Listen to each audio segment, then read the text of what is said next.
Imagine the transition from the bright, luxurious life full of liabilities into the pitch dark cage of only 2 feet.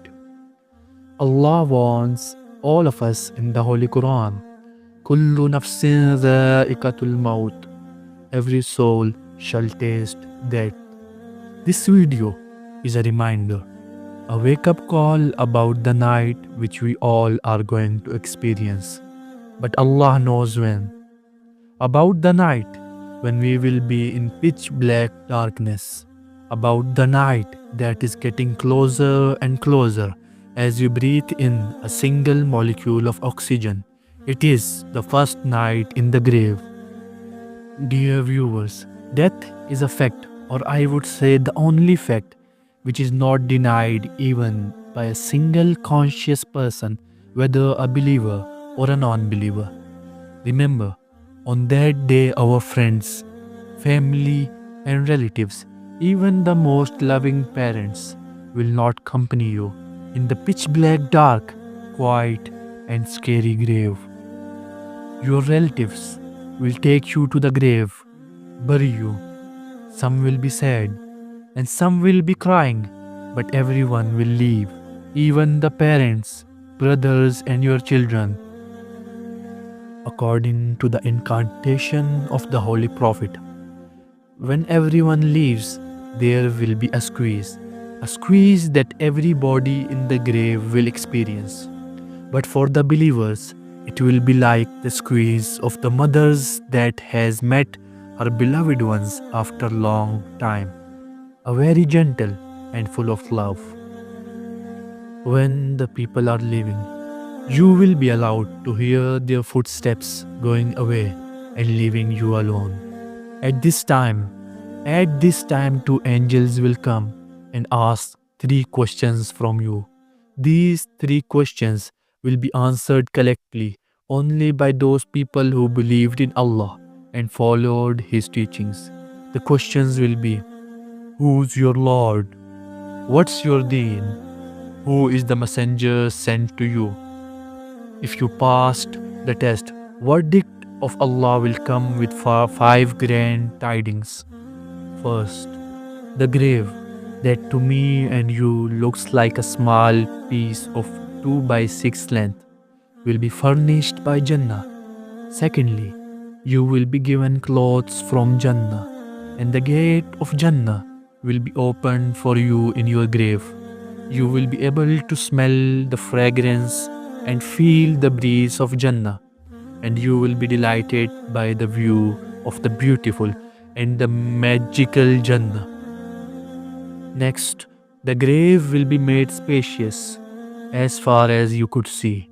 And fifth, you will be given glad tidings of Jannah and Allah's pleasure.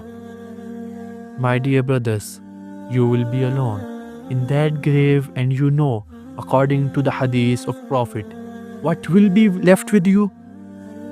Prophet, peace be upon him, says, after these glad tidings, a man with a beautiful face, garment and fragrance will come. You will ask from him, who are you? You smell so good. Your face is so beautiful. He will reply, I am your good deeds. Allahu Akbar. I am that charity that you gave. I am that salah that you prayed, the Quran you read, the fast you held, the struggle you went through. He will be your companion till the day of judgment, only if you pass the test, and for that you have to get prepared. My dear brothers, you don't know how cold that place will be, how hard it will be, but you want to have a good companion. I don't want you to be among those people who will plead in front of Allah, oh Lord, take me back just for a short period of time. I want to be good. I want to pray salah, give charity, wear hijab, be good to my parents. But my friends, it will be of no use. Allah says in the Quran, وَلَن يُؤَخِّرَ اللَّهُ نَفْسًا إِذَا جَاءَ أَجَلُهَا. That's it. You are given so much time, given so many talks and chances to be pious. You watched so many videos. You knew what's right and what is wrong. You were given the reminders and were given the will, but you wasted it in laziness, in arrogance, in ignorance, and just because of your ego. You left Allah until the angel of death came. My brothers, when that angel comes, he never sends a text or an email or a phone call. He does not see whether you are a kid, teen, or an old person. He never differentiates you as a poor, rich, billionaire, trillionaire person. He comes suddenly, just in a second, with a car accident, sudden illness, fallen from the building, or any other cause. Brothers, this is the time. This is the time to make that night the best night of our life. This is the time to stop ourselves from ruining that night. Stop riba.